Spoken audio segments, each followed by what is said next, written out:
Ndikana ngodutsa opanda opikisana naye akanaona ngati kuti bwina ineyo chifukwa cha mpando wanga wa kuchipani ndazikokera.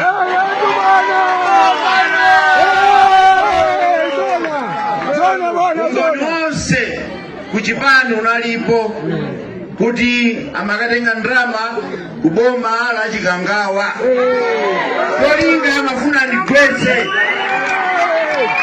koma ndinene pano achimwendo mwaocha Amalawi chimene akuyembekezera tiyapatse fetereza alime apite ntchito kumunda kwawo akuole asiyese okha. Amalawi chimene akufuna akawa mustolo akathe kugula zinthu mtengo umene ankagulira nthawi ya Profesa Panika. Amalawi akufuna kapita kuchipatala asakauzidwe kuti mankhwala mukagule nokha, ayi akapeze mankhwala kuchipatala konko.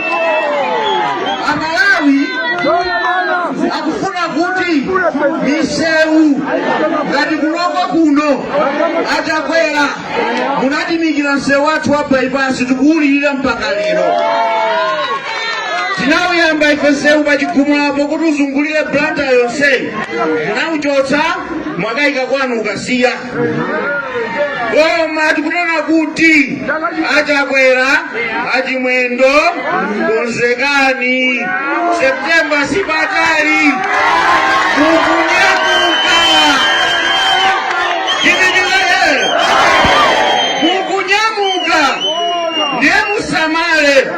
Profesa Arthur Peter Mutharika akubweranso kuzapulumutsa Malawi amene mwayika pa chipinjo lero.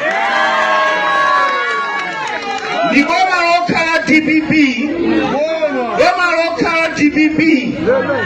limene tinkagula chimanga 6,000 kwacha.